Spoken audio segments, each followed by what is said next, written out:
اعوذ باللہ من الشیطان الرجیم بسم اللہ الرحمن الرحیم یا ایہا الذین آمنوا لا تقولوا راعنا وقولوا انظرنا واسمعوا وللکافرین عذاب علیم۔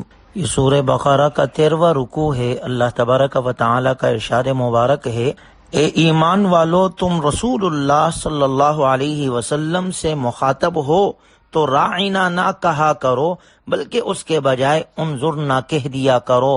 اس حکم کو اچھی طرح سن لو اور یہ بھی یاد رکھو کہ گستاخی کرنے والے کافروں کے لیے دردناک سزا ہے۔ اس آیت مبارکہ میں یہودیوں کی ایک خباثت اور ضلالت کو بیان کیا گیا ہے، اور وہ یہ ہے کہ یہودی کسی نہ کسی انداز میں رسول اللہ صلی اللہ علیہ وسلم کی توہین کی کوشش کرتے تھے، اور یہ اصل میں حسد اور بغض کی اس آگ کا دھواں تھا جو ان کے سینوں میں اسلام اور پیغمبر اسلام کے لیے مسلسل جل رہی تھی، اور یہ دھواں کسی نہ کسی شکل میں اٹھتا ہی رہتا تھا۔ اس آیت مبارکہ کے ذریعے سے مسلمانوں کو اس شرارت پر متنبہ بھی کر دیا گیا، اور آئندہ اس لفظ کے استعمال پر پابندی بھی لگا دی، اور یہ سبق بھی دیا گیا کہ ایسے الفاظ کا استعمال مناسب نہیں جس میں کسی غلط مفہوم کا احتمال ہو یا اس سے کوئی غلط فہمی پیدا ہو سکتی ہو۔ نیز اگلی آیت مبارکہ میں اس ساری عناد کی اصل وجہ بھی بتا دی گئی کہ در حقیقت ان کو یہ حسد ہے کہ اللہ تعالی نے نبوت کی نعمت آپ علیہ الصلاۃ والسلام کو کیوں عطا فرما دی ہے۔ اور اس آیت مبارکہ سے مسلمانوں کو یہ بھی تعلیم ملتی ہے کہ کلام اور خطاب میں بھی رسول اللہ صلی اللہ علیہ وسلم کا ادب و احترام لازم ہے۔ توہین رسالت کا مرتکب کافر اور مرتد ہے۔ اس کے بعد اگلی آیت میں اللہ کا ارشاد ہے، ما ننسخ من آیت او ننسها نأتی بخیر منها او مثلها۔ ہم جب بھی کوئی آیت منسوخ کرتے ہیں یا اسے بلا دیتے ہیں تو اس سے بہتر یا اس جیسی آیت لے آتے ہیں۔ انسان کے ماضی، حال اور مستقبل پر سب سے گہری نظر رب ذوالجلال کی ہے، وہی اس کی ضروریات اور نفسیات سے زیادہ واقف ہے، اور وہی اللہ انسان کا سب سے سچا خیر خواہ ہے۔ اس کے اوامر اور نواہی پر عمل کرنے کا نام شریعت ہے۔ اللہ تعالیٰ نے انسانوں کی ہدایت کے لیے متعدد کتابیں نازل فرمائی، مختلف ادوار میں مختلف انبیاء اکرام علیہم الصلاۃ والسلام کو اللہ تبارک و تعالیٰ نے بھیجا۔ ہر آنے والی نبوت اور نازل ہونے والی کتاب نے پچھلی نبوت اور کتاب کے بہت سے احکام منسوخ کر کے نئے احکام جاری کر دیے۔ اب ہوا یہ کہ ایک ہی نبوت اور شریعت میں کچھ عرصے تک ایک ہی حکم جاری رہا، پھر کسی حکمت اور مصلحت کی بنا پر اسے بدل کر دوسرا حکم نافذ کر دیا گیا۔ صحیح مسلم کی حدیث مبارکہ ہے، آپ علیہ الصلاۃ والسلام کا ارشاد مبارک ہے، کوئی نبوت ایسی نہیں جس میں احکام میں رد و بدل نہ ہوا ہو۔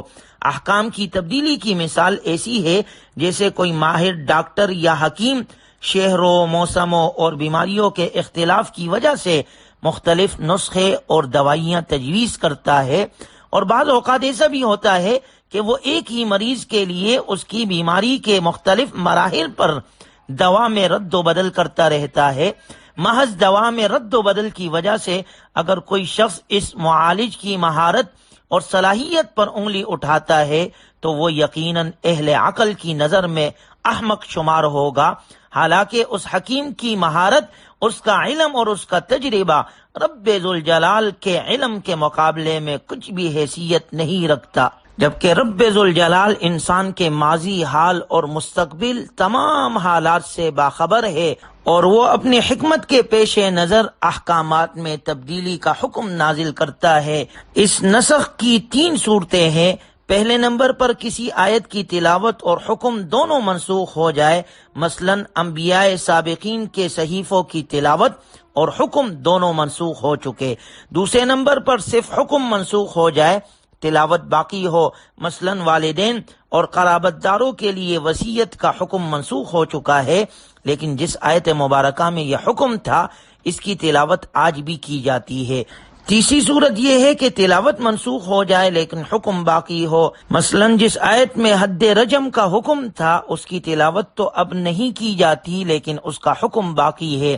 اللہ تعالیٰ اپنے بندوں پر بڑا رؤوف و کریم ہے، احکام کی تبدیلی اور نسخ میں بھی بندوں کی دنیاوی اور اخروی مصلحتیں پیش نظر ہوتی ہے۔ اگلی آیت میں اللہ کا ارشاد ہے، ام تريدون ان تسألوا رسولکم کما سئل موسیٰ من قبل، کیا تم یہ چاہتے ہو کہ اپنے رسول سے اسی قسم کے سوال کرو جیسے پہلے موسیٰ علیہ السلام سے کیے جا چکے ہیں؟ یہ خطاب یہودیوں کو بھی ہے جو آپ علیہ السلام پر ایمان لانے کے بجائے طرح طرح کے مطالبے پیش کرتے تھے، اور ساتھ ہی مسلمانوں کو بھی یہ سبق دیا جا رہا ہے کہ جس طرح حضرت موسیٰ علیہ السلام پر ایمان لانے کے باوجود یہودی ان سے نامعقول اور غیر ضروری سوالات اور مطالبے کرتے رہے ہیں، تم ایسا نہ کرنا۔ اگلی آیات میں یہود و نصارہ کے باطل تخیلات کا ذکر ہے، وَقَالُوا لَن يَدْخُلَ الْجَنَّةَ إِلَّا مَنْ كَانَ هُودًا أَوْ نَصَارَىٰ، یہود و نصارہ میں سے ہر ایک کا دعویٰ یہ تھا کہ جنت کے تنہا وارث وہی ہے۔ یہودی کہتے تھے کہ جنت میں صرف وہی جائے گا جو یہودی ہو، ان کے مقابلے میں نصارہ کہتے تھے کہ جنت میں صرف وہی داخل ہوگا جو نصرانی ہوگا، لیکن یہ محض باطل تخیلات اور خود ساختہ تمنائیں تھی جن کی مدد سے وہ اپنا اور اپنے متعلقین کا دل خوش کر لیا کرتے تھے۔ ان دعووں کی پشت پر کوئی علمی دلیل موجود نہیں تھی۔ قرآن جو کہ دلیل اور برہان کی کتاب ہے، وہ کسی ایسے دعوے کو تسلیم نہیں کرتا جس کی تائید کسی عقلی یا نقلی دلیل سے نہ ہوتی ہو۔